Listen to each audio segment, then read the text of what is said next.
미국 상무부가 수입 자동차에 대한 고율 관세를 부과하는 무역 확장법 232조 보고서를 도널드 트럼프 대통령에게 제출했습니다.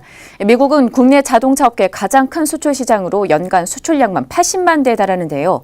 이 때문에 트럼프 대통령 선택에 자동차 업계가 촉각을 세우고 있습니다. 자세한 내용은 정세미 기자와 짚어보도록 하겠습니다. 네, 정 기자, 무역확장법 232조와 관련한 이 보고서가 트럼프 대통령에게 전달이 됐습니다. 어떤 내용이 담겨 있습니까? 네, 미국 상무부는 트럼프 대통령의 지시에 따라 지난해 5월부터 수입 자동차가 미국 국가안보에 위협이 되는지 여부를 조사했습니다. 약 8개월간의 조사 끝에 상무부는 현지 시간으로 17일 자동차 수입이 미국의 국가안보를 위협한다는 내용의 보고서를 도널드 트럼프 대통령에게 제출했다고 밝혔습니다. 이 같은 보고서 내용에 따라 미 트럼프 대통령은 앞으로 90일 이내에 보고서에 담긴 권고안을 실제로 이행할 것인지 여부를 결정해야 합니다. 당초 고율 관세 부과 가능성이 커지면서 보고서가 공개되기도 전에 각 국가들의 반발은 적지 않은 상황인데요.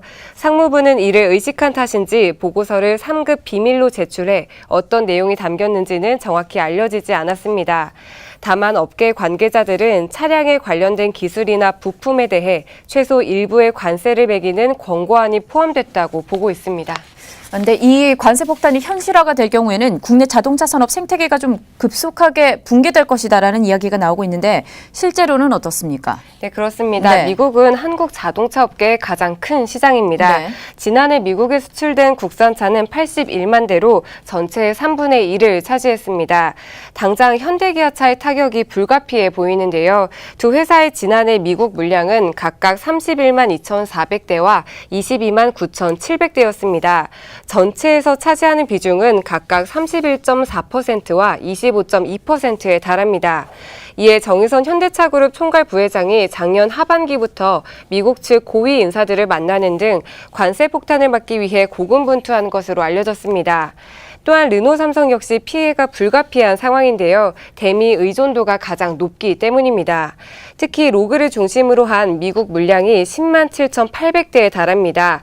회사 전체의 78.5%를 차지하기 때문에 직격탄을 피하기 어려울 것으로 보입니다.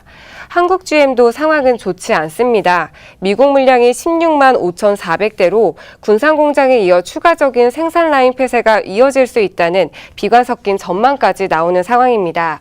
한 관계자는 이번 사안을 단순한 관세 문제로 볼 게 아니라 정부 차원에서 자동차 업계의 고질적인 문제의 해결 방법을 찾아야 한다고 조언했습니다. 현대기아나 다 지금 내수만 가져도 될 회사들이 아니거든요. 반 이상은 수출해야 공장이 돌아가고 일자리가 유지된다 그러면은 이거를 단순하게 미국이 이러면 어떻게 피해를 볼 것이냐 이렇게 좁혀서 볼 게 아니라 노사관계 개선을 위한 부분, 또 최저임금이나 또 주 52시간이든 국내 자동차 산업들이 수출을 다변화시키고 많이 할 수 있는 국내 자동차 업계에 있어서 피해가 불가피하다라는 입장이 있는 반면에 한국은 이 제한에서 제외될 수도 있다라는 희망 섞인 얘기도 좀 있나 봐요. 네, 그렇습니다. 트럼프 대통령이 어떤 결단을 할지에 대해 업계 전망은 엇갈리고 있습니다.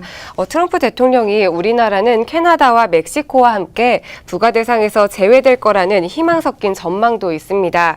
미국 정부의 주요 타깃은 메르세데스 벤츠나 BMW 등 독일차나 미국 내 점유율 1위인 일본차인데요.